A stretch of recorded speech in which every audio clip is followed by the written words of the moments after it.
My name is Kenika.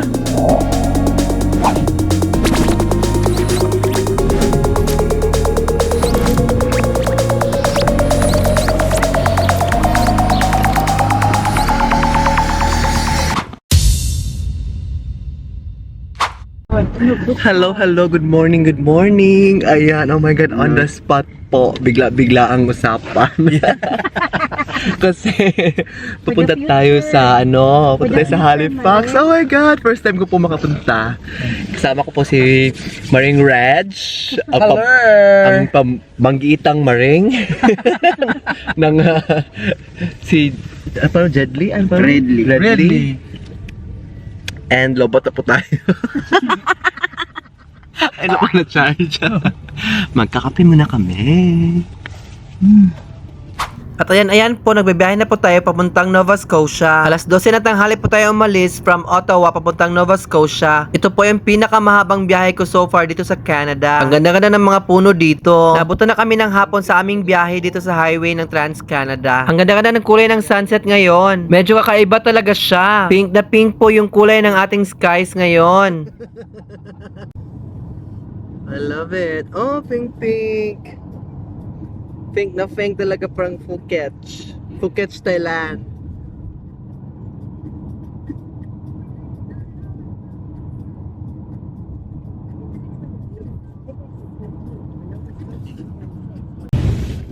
Hello dreamers! Andito na po tayo ngayon sa Nova Scotia. Medyo na tayo dito, 2-3 days na po tayo pala dito. Kasi hindi tayo nakapag-video kasi nag-lobat yung camera natin at punong-puno yung ating memory card. So kailangan natin mag-upload ng mga vlogs na. For tonight, nag-chill lang kami sa bahay buong araw. And now we're going to someone's mga kaibigan ng ating host. Kasi doon may konting salo-salo sa magkikain tayo. Kahit saan napunta, puro nakikain si Bading. Maganda dito sa Nova Scotia. Diyos ko, naloka ako sa ganda. Very chill, laid back yung buhay. Tas nature. Walang masyadong matataas na building, pero may mga malalaking communities. And enough na siya to entertain you and to, give you the basic needs that you need for your daily life. Parang ganun. Ngayon, biyahe muna tayo saglit, ha?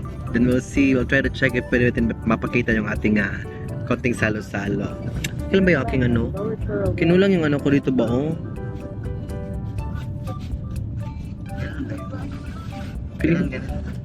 Sa camera.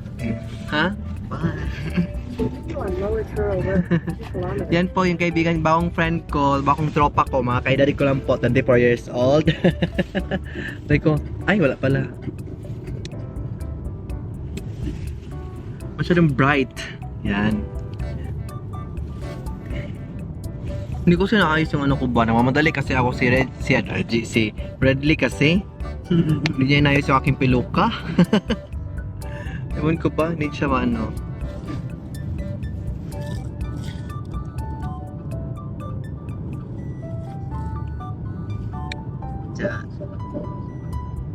See you in a bit. If she's the one na trusted sa lahat ng... Wala, nakuburot ng puto. Puto cheese.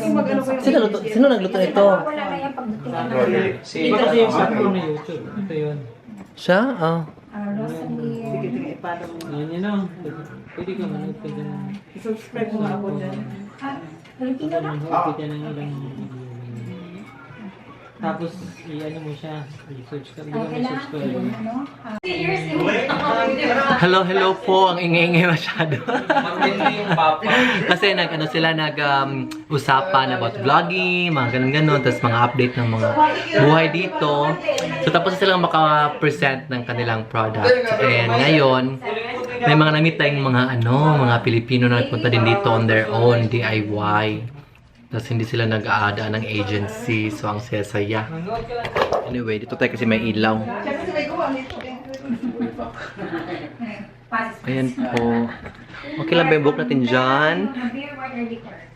No birthday? Busy pa sila eh.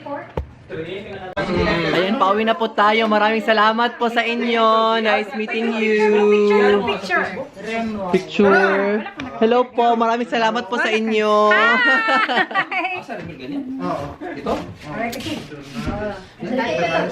Picture. Ay, picture pala. Picture. Sige, tayo. One, two, ready. Smile.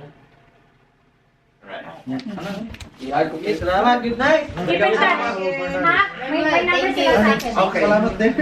Salamat. Ayan. Pauwi na tayo, guys. Uy, lamig. Ha? Ayan, andito na po tayo sa bahay. Medyo haggard tayo, no? One kasi yung biyahe from dito sa Trenton, papunta ng True Road doon sa bahay ng mga friends ni na Mami Reg. So ngayon, ongoing po yung pangyayari sa Miss Universe. Grabe talaga. Pero ang ganda talaga ng Nicaragua, ano? Galing sila nag-present ng kanilang business presentation.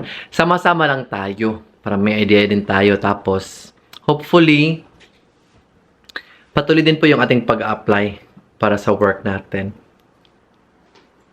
So, ngayon, mag-rest muna kami. We're gonna go and eat, wait for our food kasi may daw si Madam. Magbili na ng pagkain sa labas. Iba din. Hello? Masosyalin. So, we'll see you in a bit, ha? Ayan, habang nanonood kami ng Miss Universe, may pa-burger si Mayor. Thank you po, Mayora! Ay, sorry. Magdo lang tayo dahil wala na. Close na. Hello, good morning, Canada. Ayan, i-share ko lang sa inyo ba yung mesa, grabe talaga yung snow ba. Ay, nag-ice talaga siya. Tingnan niyo, nag-ice talaga siya,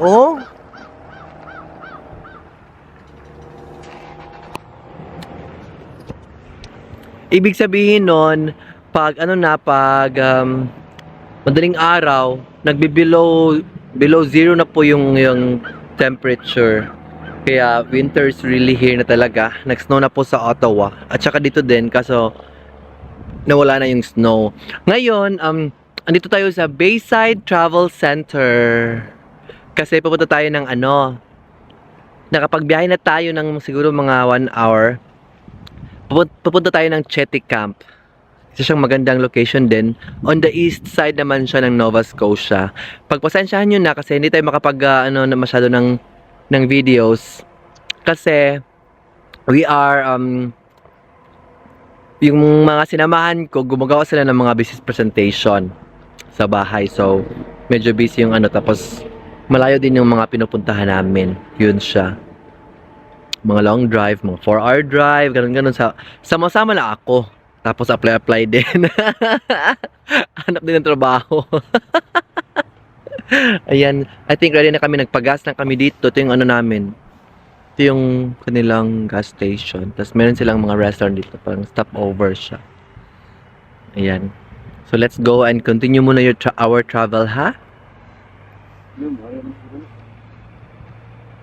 Ha? Ito po yung aking two kids ko to tropa. Si Redley. Si Redley from Cebu, fresh from Cebu. Mga 1 week pa siya dumating. Ayan, nagbiyahe na po tayo mga dreamers. At papunta na po tayo sa Chetty Camp. Ang ganda ng mga nakita natin dito ng mga tanawin. Yung mga roadside from the highway. Maganda talaga siya, yung mga very typical old houses, mga ganito, mga magagandang sceneries pa, tas yung kulay ng mga trees, yung mga dahon na nalalagas kasi kahit na nagsisnow na siya, may mga dahon na late bloomer or late siya nagpo-fall. Kaya yun, maganda siya tingnan. Tas yung iba naman, very very naked na. Tas ganito yung mga views, may mga bahay mag-isa or dalawa lang sila, di ba nga natingnan, tas pula yung lupa or pula yung nalalaga sa dahon. Looks so nice. Parang very, very Instagrammable siya kung baga. And isa pala yung Shetty Camp sa part siya ng tinatawag na Cabot Trail.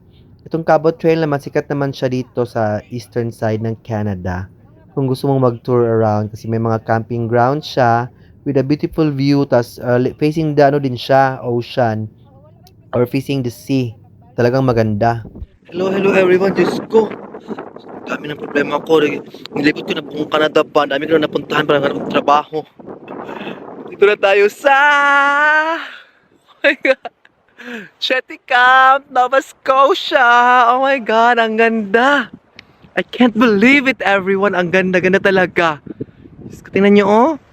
Villages of the Margerie Adventure Ground. Tingnan nyo, oh. Ito, very eastern side ng Nova Scotia. Very eastern side ng buong Canada talaga to. The east of the east talaga. Ito na talaga, pinaka-the east. Ayan, mga dalhin doon, oh. Ano siya? Yan. Medyo na lang tutok lang yung araw, so medyo na lang tayo muna. Kada tayo dito, my God. Kaloko yung mga bato. Talagang buhay, no? Tapos yung mga ano nila dito, mga... Ito, oh. Mga bahay-bahay, mga kit-kit na mga bahay-bahay. Mga lalaki din ng mga bahay. Ito siya, Atlantic Ocean na to pala. Atlantic Ocean.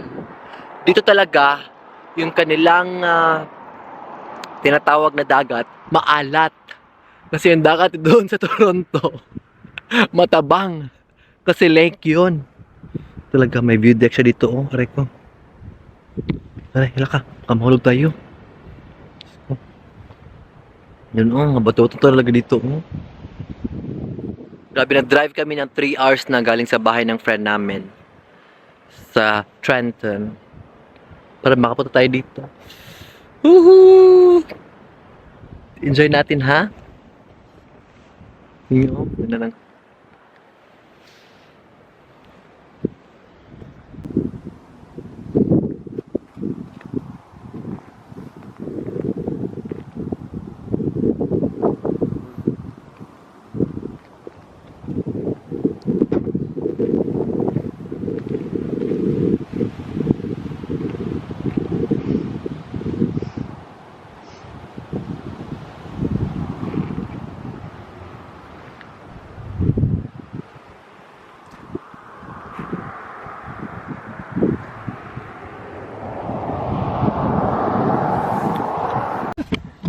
Lambok ba? Yan, gabi ang ganda ng ano, oy. Shetty Camp. Dulo talaga siya ng Nova Scotia. So, makita mo yung malaking lighthouse yan, yung Ganito kaganda ang buhay dito sa east side ng Canada. Very, very laid back po yung kanilang buhay.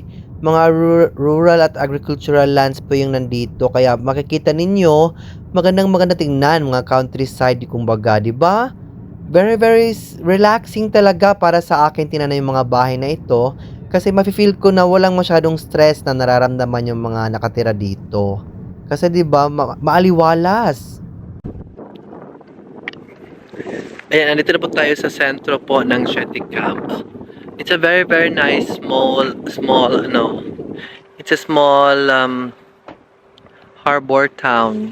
Yun siya. Ito siya, oh. May pier sila dyan.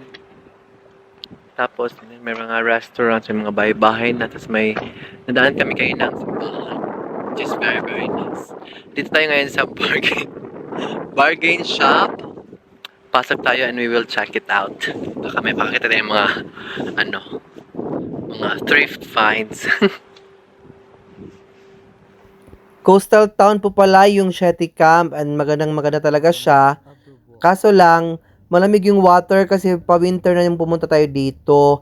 Feeling ko ang dami-daming tao daw dito kapag ka summertime. Marami daw nag-jet ski dito kasi ito yung river na papasok doon sa other side. Ayan po at naghanap po ng Pilipinong pagkain yung pinuntahan namin dito. Nagluto siya ng ginisang sitaw na may pork. Ang sarap-sarap talaga. Nakakamiss talaga yung pagkain Pinoy. Pinoy na Pinoy talaga to kaya grabe talaga ang dami kong naubos sa pagkain. Tapos may pa-dumplings din siya. Tapos, ayan, may pa soft drink. So, ang saya-saya ng aming time dito. Grabe, tuloy-tuloy din ang presentation. At nabigay sa kanila yung business opportunity. Kaya yun siya. And then, tuloy-tuloy yung biyahe natin pa uwi. Ayan naman. So, ito naman makita rin pa uwi. Maganda talaga tingnan yung Shati Camp. I think I really have the heart to watch yung mga coastal areas kasi I think talagang nakakapagbigay ng positive energy yung ocean or yung body of water. Ayan. Tingnan nyo po ang lawak-lawak. Ganyan po tayo dito. Maraming salamat po sa inyong suporta. Sana po magpatuloy kayo mag-support sa ating mga bagong vlogs dito sa Canada. At sana tulungan nyo po akong mag-pray na makahanap tayo ng ating job sponsor.